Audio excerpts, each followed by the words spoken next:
Amazing. Yeah, I listened to that podcast with Selena yesterday. It was super good. Our podcast is turning out to be premium. I'm really excited about it. It's really good content. Yeah, and she's awesome. Selena is just so terrific to interview, and just it was a nice, really fun podcast to record. Yeah, she's super special. I went to the farm uh, back when it wasn't blazing hot. I recommend everyone give it a visit someday. She's yeah, she's a ball of energy, positivity. It's really awesome. Yeah, I really hope to contribute to the growth of Nourish DAO and create like scalable, um, like deployable community garden models. I think that would be really cool. I hope to be able to uncover some bandwidth to be able to contribute to that. But either way, I think there's enough people excited about that kind of a thing that she'll be able to put together a really awesome team to make it happen. Yeah, I think on that topic, since I think it's relevant for this forum. What do you guys think as kind of the token economic design here? And what's the right mechanism for her at this stage, you think? She was telling me, I mean, she really wanted to focus on community building, which I think is the right way to go. Maybe just to get the word out, maybe build some group of people around the idea. But it's a really ambitious idea she has, so it's something. It's almost like I think it's gonna take some time just to distill for her. Um, I think okay. I think that just helping farms accept crypto. Like, I don't know that she's any interesting tokenomics if people can't pay for farm goods with crypto or education services crypto. Yeah, Yeah, from what I understand, it's a little bit more community building, uh, community engagement, reconnecting with nature, um, and you know, kind of nourishing um, some of these challenged cities with kind of I don't know, psychological nourishment and community. I mean, I think it's a bigger picture, but maybe I should listen to the podcast before I pretend to fully understand the scope. You don't need a token to have a social agreement. So it's like really far ahead, I think, thinking about a token before you actually have, like she said, it's building community. So it's mostly Yeah, about creating social agreements. Uh, if at some point in time you got to figure out a voting mechanism, then you know you can talk governance tokens. But most community organizations, you know, generally just start out by teaching consensus decision making and then creating social agreements, to fill the needs of their community. yeah. I mean, the way that I'm thinking about something like this is the ability to have like NFT membership um, model combined with a like token contributor reward or incentive structure. So like for a community farm, you have different kinds of roles ranging from like volunteer to like farm manager, and the different kinds of like skill sets that it takes to contribute to like the physical farm. Um, and then so being able to kind of like identify those roles and create like a complete structure of what it takes to deploy like one node as a farm. Like so they already have like a successful farm going on. If they can kind of identify the roles and the rewards that are necessary to make that one work, sort of put that in a template, and then sort of tokenize those different roles, then someone somewhere else would be able to kind of deploy that model, and offer a similar reward structure in order to fulfill similar roles, to be able to sort of tweak it, change, and transform. And then the benefit of having it like unified as a collective is that like you get like an economy of scale to where you can have like people advocating and receive like applying for larger scale grants, for like mental health improvement, like averted health crises, averted like emergency care expenses through access to healthy food, and stuff like that that can apply to like the entire organization and kind of add value to the whatever tokens being used as like the reward for fulfilling the different roles. And like that's where my mind goes with this kind of thing. I don't know where Selena's mind goes, and it seems like she's just kind of playing like improvising, and just looking for ways of modeling, and ultimately it's just like a fundraising opportunity potentially as well. Right, right. But One thing that I kind of threw out to her when I met her a while back is like, this could be something that, I think she's learned a lot by doing and by being involved in the community. And this could become something where she turns that model into like a community pledge. And so like other local communities can make this kind of commitment to, whatever holistic,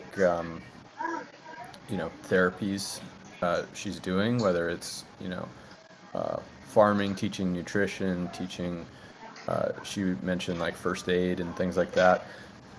So, kind of setting a standard, creating a pledge, and kind of, offering a reward system to those committing to that, so that you're just distributing kind of ownership and then take it from there. But it also sounded like she wanted to do NFTs, but I should, again, listen to the podcast, so stop talking.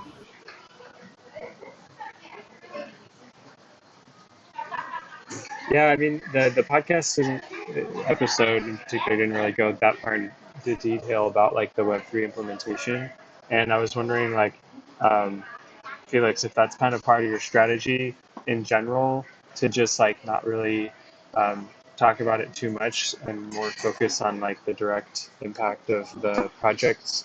But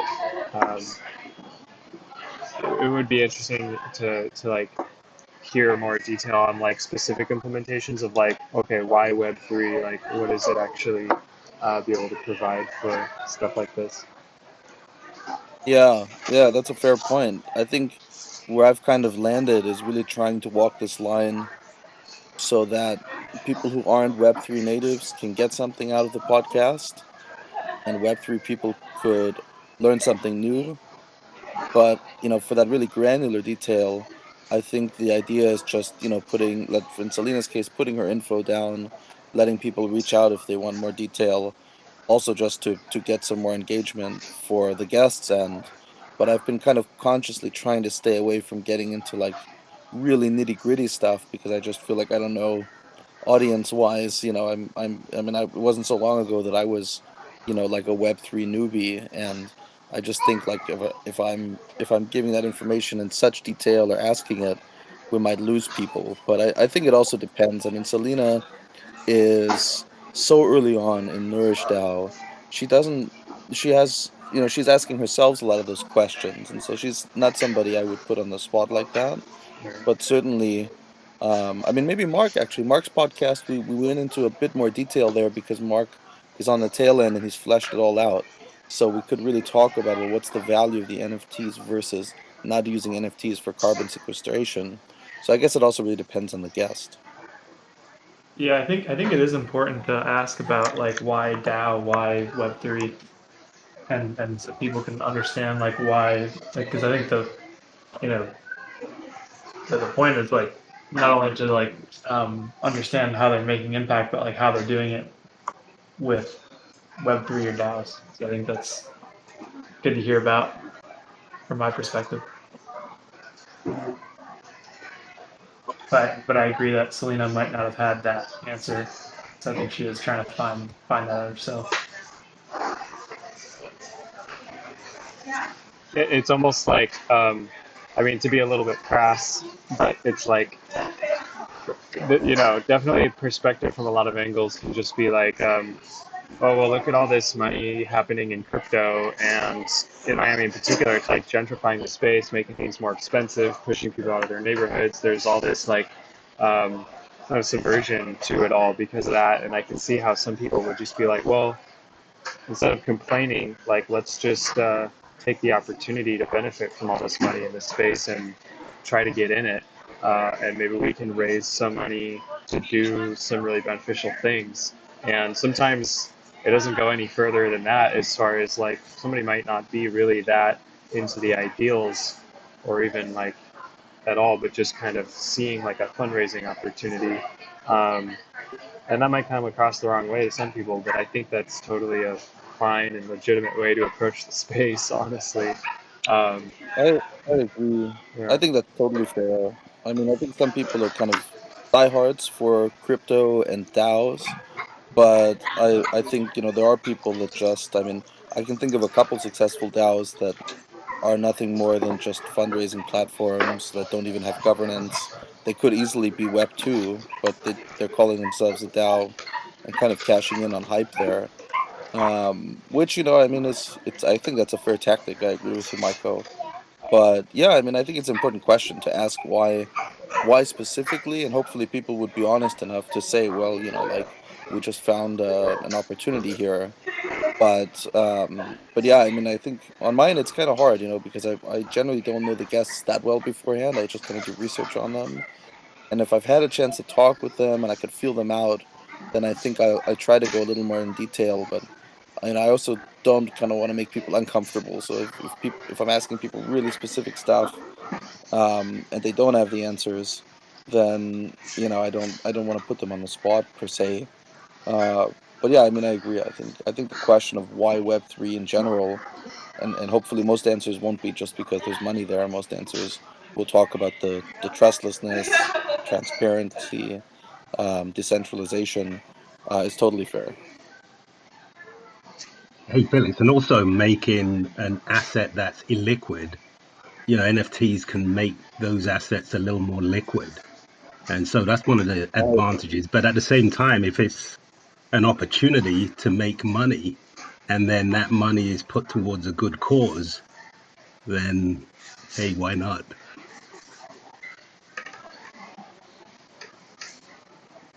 Just a quick side note here. So for the town hall recording, my computer's about to die, so I'm just gonna throw up a Craig bot right now and splice them together afterwards. So you might hear that. Oh no, it's not happening.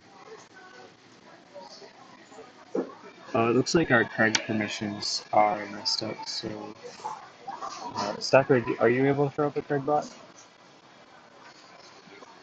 I'll try.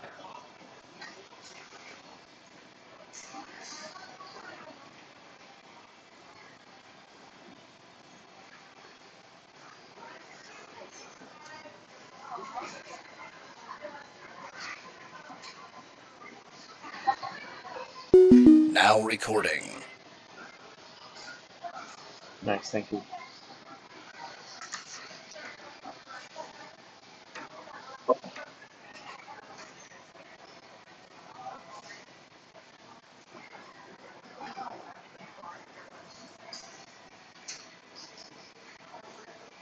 There was I missed the first few minutes of the conversation, but I haven't listened to the podcast myself either. But does she have any traction around the DAO stuff? Seems like she's been pretty cold in the channel. So I don't know if she's actually actively kind of working on that or not. She seems like she is optimistic about the community that she's gathering around the idea. and just bringing in people together who want to develop the project. So I know these things take time to do, but yeah.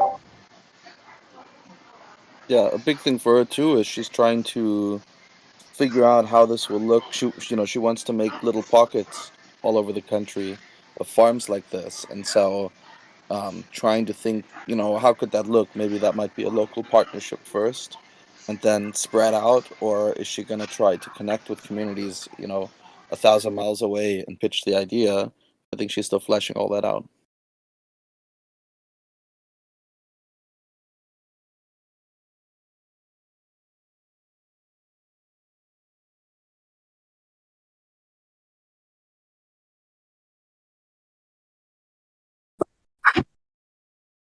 I was just going to say, I just posted a couple of photos from NFT NYC, which was a vertical farm in Times Square. And I don't know if this is an organization she may want to reach out to.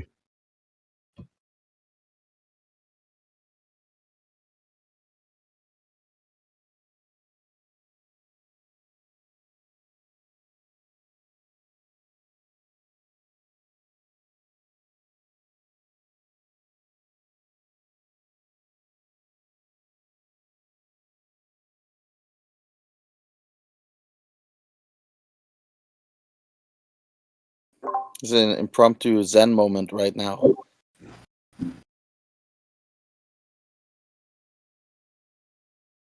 I think I've been there. Is that in Brooklyn? I'm not exactly certain where it is, but this was, I guess, somebody was exhibiting at the Marriott Hotel, and so I don't know the location of the actual vertical farm. Yeah, there's a few projects like this I've seen in New York. New York is the place for this, for sure.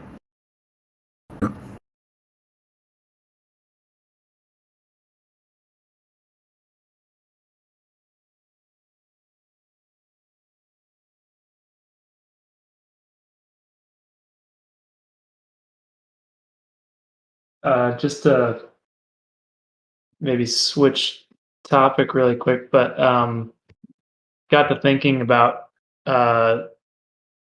Micah. You had mentioned some comments recently around like experimenting with membership NFTs and maybe using that as in some way here. And I know that we originally created the MAPE NFTs, but wondering just general thoughts on like maybe we could create a new type of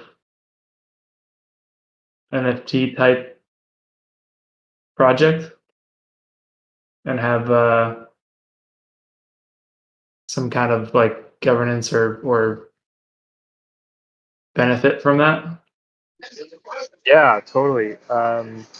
Like, I think that the mapes are great as far as the function that we're fulfilling with them. And if we're kind of like iterating on our aesthetic and we want to kind of move to a different aesthetic, I would want to like kind of just replace the existing or not necessarily replace, but basically distribute a new set of NFTs pro rata to like make holders, and then like establish like next iteration of our sort of NFT membership like strategy, or basically do something like that. And I think kind of working with like the generative sacred geometry machine that that Tank built would be pretty cool for that. And maybe like we have these like tie-dye backdrops for the mapes, like we could incorporate those into the sacred geometry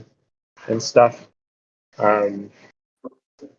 Yeah, But didn't Tank already have something on his roadmap that he mentioned around creating sacred geometry NFTs? I don't know if we had any like yeah, ideas of well, what the purposes of those, but yeah, those are for movements that launch on the Move platform to be able to generate their own membership NFTs for their project and have like an easy way to sort of create unique sets of NFTs for their projects.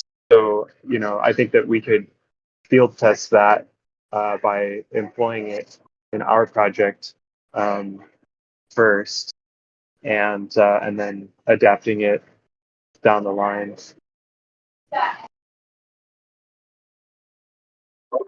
Yeah, it's interesting. And I definitely want to, as we've sort of talked about, and as a lot of people have brought up, I think Sally's probably the biggest voice here of that. But like the whole, ape theme not really fitting the kind of brand message that we want to send. So yeah. Well, you were at Ape Fest. You tell us how that experience was. Yeah, it made me less it made me less of a fan of the apes, honestly. Yeah, I agree. There's a bunch of murals here in Miami that say "fuck Bored Ape," so it's I think there's kind of an anti-establishment movement against Bored Ape, understandably. But I like that idea, Maiko, of having kind of a new set that's I'm thinking maybe we could match the MAPE allocations that we've made so far, and we also probably need to tally up the points that people have earned and true up just that whole allocation. So it's a good thought. Yeah, I think the point tallying also kind of needs some work, because it's like if you take into consideration like certain things but not other things, and then it's hard to create like a really systematic way of evaluating that if it's going to actually give governance weighting to people's like decision. It's like kind of important, especially if it's going to have like some sort of opportunity in like the airdrop, something like that. At least kind of just like clarifying the parameters for distribution would be good, or and a whole different perspective to what membership NFTs can do that's different from what we've been doing with the mAPEs is using NFTs to denote specific roles, kind of in a way that a DAO's Discord server might have different guilds that you can opt into or opt out of. But you're actually given the roles. Like, it's not only just that you opt in, but that the DAO actually selects you to carry this role. And in that way, you have this spectrum of visibility and inclusiveness on different levels of the DAO, all the way in toward like core team. And like I was like developing this kind of it was mostly at the idea stage, but in doing an NFT like membership DAO tooling system that basically enables the DAO to give NFTs, but also take them away as a way of assigning like different permissions. So you'd have the token gating function of the Discord server assess the roles that you have in order to unlock certain channels. And the DAO would have control over whether or not those NFTs count for those roles. It gets a little complicated. You need to have like a well-built like tooling for that to work properly. But on a really basic level, like Movement DAO could just kind of decide on who's our core team, and then distribute a set of core team NFTs, and then you would use those NFTs with the verify function in Discord to unlock the core team channels, and you can have different levels of roles in that kind of way.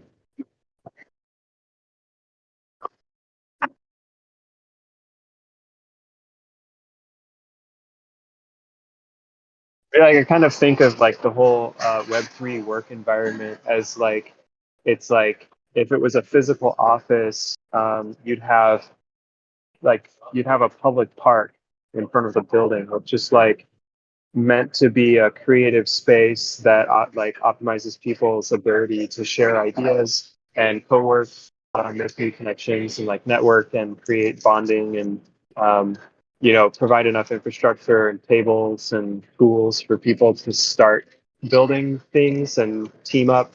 And then you'd have like the space where you walk inside the building, where the space is a little more taken care of and curated. And then you'd have like the third floor where you actually need a key pass to get into the conference rooms. And you'd have certain spaces where people on payroll are like expected to check in during like work hours, and basically like simulating that kind of a physical work environment, digital space, by having these different levels of access through membership NFTs.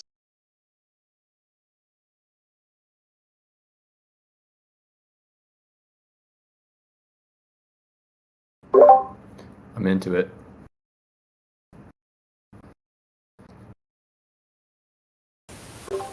And we should probably, we would need to make those non-transferable, right? Yeah. So the idea was that you'd have like a DAO side ledger that actually validates that not only does it have to be this NFT, but the NFT actually has to be at this address for it to even be valid. And then even if they do transfer the NFT to somebody else, it has to be paired with their own address in order for it to work.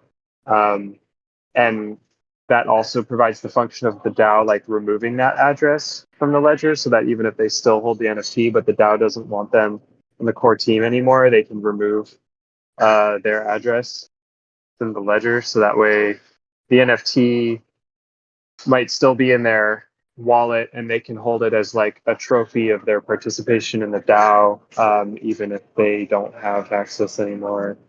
And then ultimately the DAO has like the supreme control over the situation. But like I said, that gets into a little bit more technical, like smart contract level coding infrastructure to make that work.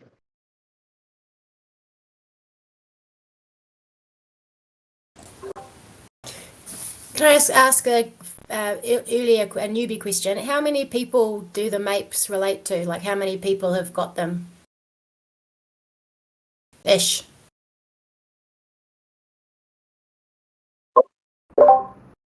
There's there's a lot of mapes out there that were kind of randomly airdropped to.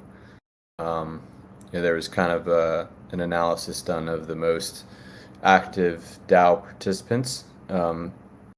People taking governance action, submitting proposals in DAOs. So it was kind of initially kind of a marketing recruiting tool. But in terms of those that have beyond the 5 MAPE threshold, there's probably less than 10. So And is 5 a level required for governance or something? That's right. Okay, got it. Thank you.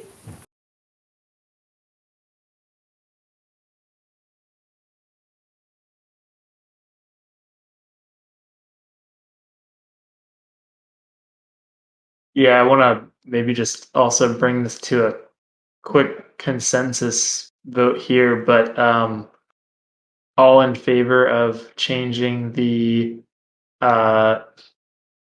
image on the Twitter of Move XYZ official Twitter, effective immediately from the Bored Ape to just a picture of our logo. I'm in favor. Aye. Me too. Surprisingly enough, me too. Michael, was that 1 or 2 eyes? Can't Sybil attack it.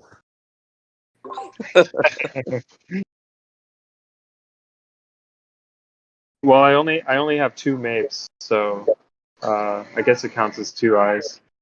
All right, sounds like we're changing it. And then I guess that begs the question longer term, since we have that asset in our treasury, what do we do with it? Yeah. Wow. It could be What like what did we buy? How much did we pay for it? Probably like 500. I don't know. I think Right it could be now? like a fun I like don't think Movement Treasury paid for it. It was like a donation or something. I don't know if I mean, Fuego it could probably. be like a giveaway, like maybe just a funny giveaway once we once we're up and rolling. Give away the Bored Ape number 1420. No, we'll keep that one. That one we'll keep. I'm just talking Yeah. about other one.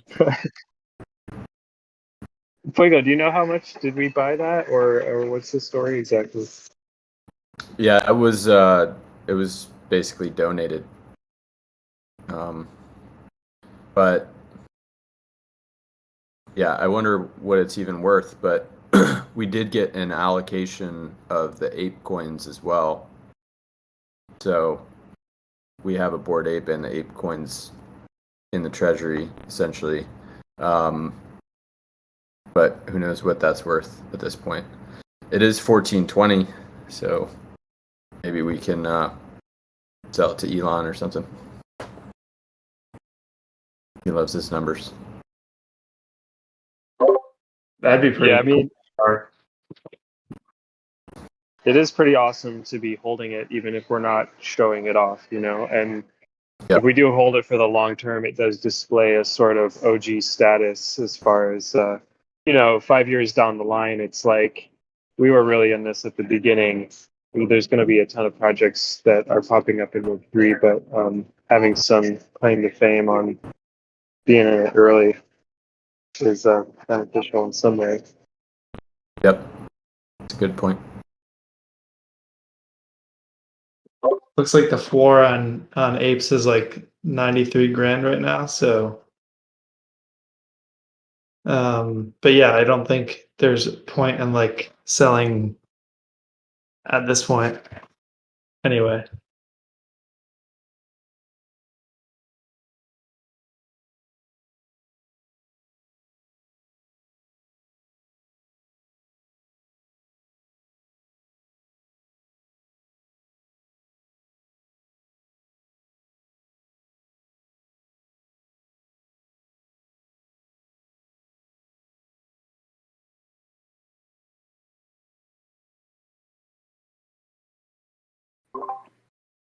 Okay, well, I think does that wrap it up for today, or was there anything else we had to go over?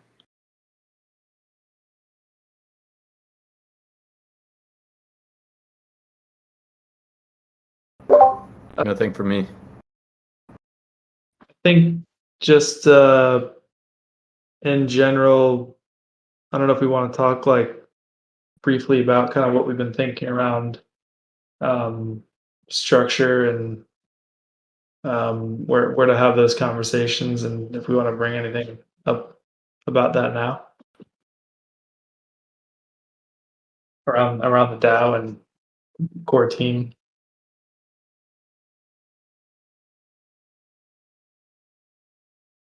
Yeah, I'm all about it. I think I kind of pitched a little bit of an idea of like the membership NFT model of structuring it, but I had kind of a hectic morning today, so I'm not very prepared as far as presenting the town hall.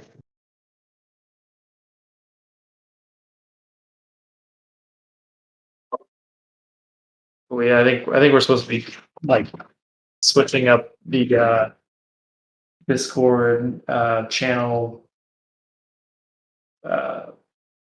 setup anyway. So maybe wait I guess for now we could maybe have that, and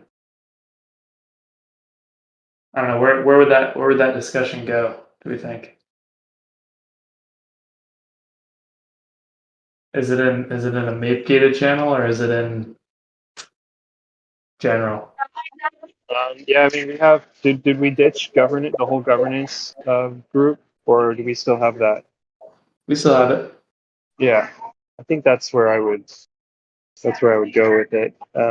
There's also DAO Talk if we want to have a completely ungated and transparent channel discussion.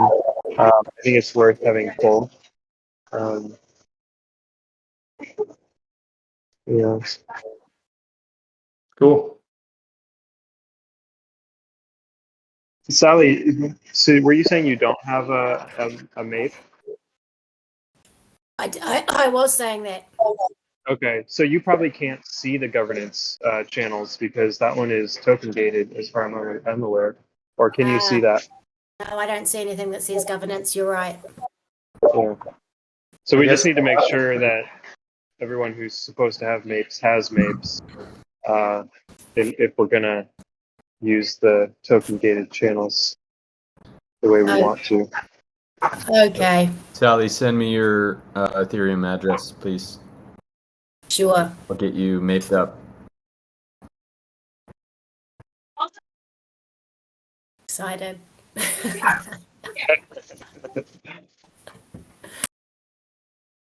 And you have to print it out and tape it to your face. Awesome.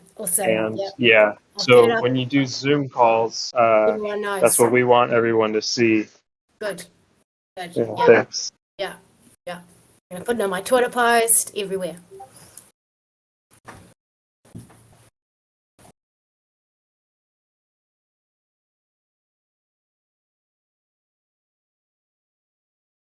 So our ape number 1420 was purchased on January 8th for 96 ETH.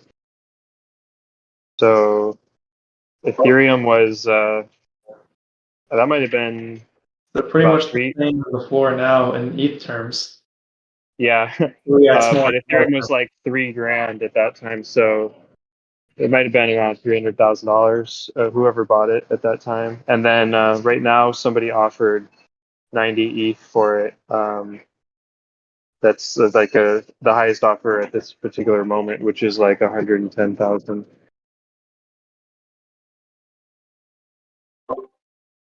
I bet there's some PR value in like selling it to give as a grant to like a nonprofit or something like that, or like a future movement. Yeah, I was gonna say it could be something in the future you have as a kickstarting for a grant program or something. Maybe it'll be in another year. Like you say, apes could be retro and cool as opposed to something else. I was also thinking that I wonder, because as a community we haven't done anything with it. I wonder if just the utility of if we have a really good impact project that we're helping to raise money for, to kind of basically shamelessly plug to their community what we're up to, and to just continuously do that with various projects. I don't know how to do that without being annoying, but it's you're basically getting an audience of very affluent Web3 people.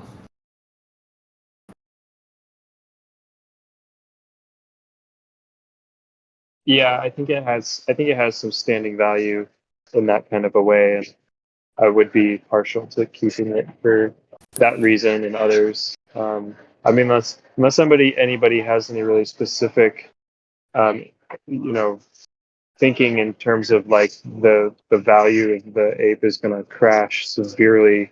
I would be partial to just holding on to it indefinitely, or unless we're like starving, and we need the funds for something that it's not going to happen anytime soon. Yeah, my ideal still stands of like having someone create a separate Twitter as like a meme Twitter account and be it like, have it be like, I don't know, maybe the impact ape or something like that.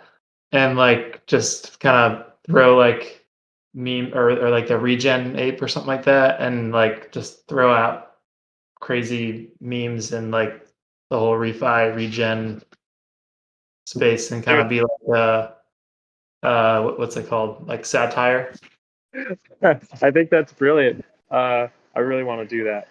Let's do it because it can be anonymous, right? Like, but the fact that it is the Twitter has the verified NFT function, people will just be like, wait a minute, like, all right, whoever this is, like, has this ape, they're gonna listen a little bit to whatever it is that you're saying, and it doesn't have to be associated with movement at all.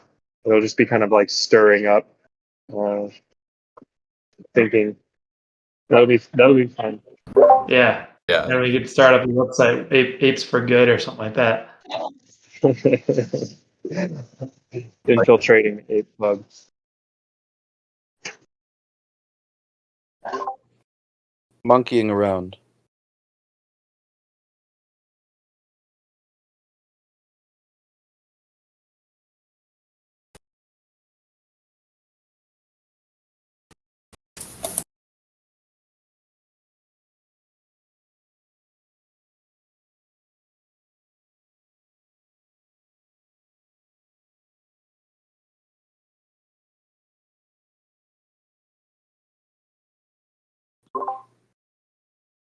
All right. Well, I think that might do it for us. Awesome meeting, awesome town hall as always. I love the idea of having just a shitposting account. By the way, Stacker, I think that's an awesome idea. Just going wild with the apes. So we should talk about that seriously and try to get that going. Yeah, and then we'll just collectively manage it. So we can add it to the tweet deck. Who? Yeah. Any nominees for chief satire officer? Chief Ape Officer. I feel like that could easily be a Maiko or a Felix thing. I think Felix is gonna, he's a comedy content machine. You're gonna have a lot more to say, but I'm happy to like make the account and put it on the tweet deck and get that taken care of. Yeah, let's tag team it, Maiko. If you don't mind making the Okay. account, and then we'll both just be on it, and we'll take turns just fucking around. Okay, cool. This is gonna be great. I'm sure. Right. I'm sure Oh, and we Philip have has some puns to throw in there. Yeah. Philip too. He's got to be the third there. He could do that. I also still have the Midjourney bot, so we can have that bot making all kinds of really weird art. Sometimes the art that it makes, especially if you try to involve like human figures, is super like just like amorphic and strange looking. Could easily add some twists to things, make things confusing and strange. Maybe we should turn every like bad big like CEO who is bad to the environment or something like that into an ape man. Might get sued, but That's funny. Actually, it's actually in the terms of service for the Midjourney bot that you're not allowed to use the likeness of any celebrities, or you're not allowed to try to ask the bot to make art involving the likeness of celebrities. So not to be very, very boring, I We like could the do it idea. anyway, though, Maiko.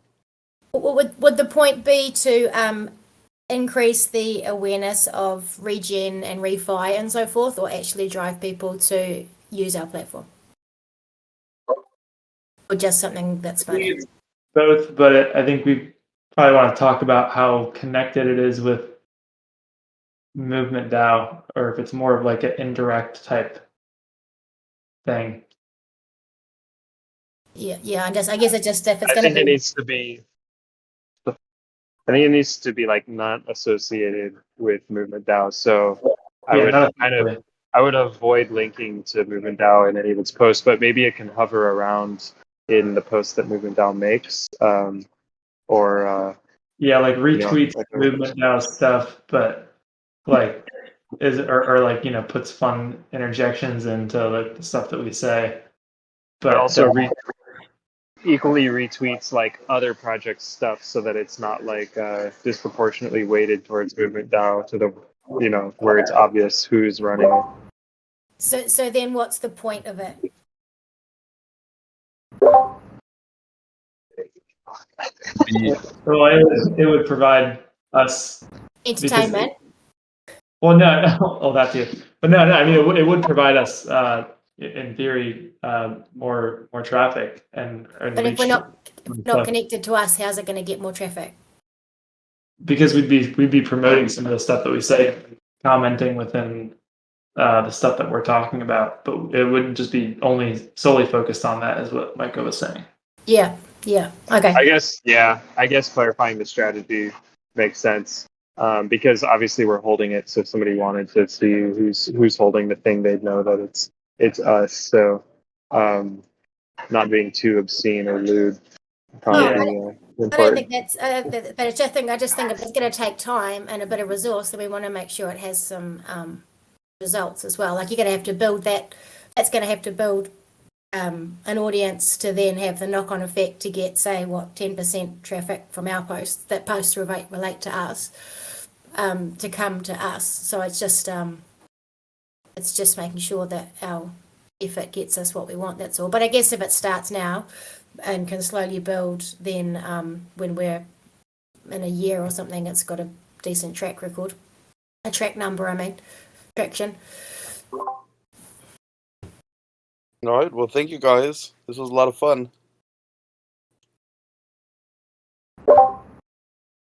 Thank you. Till next time.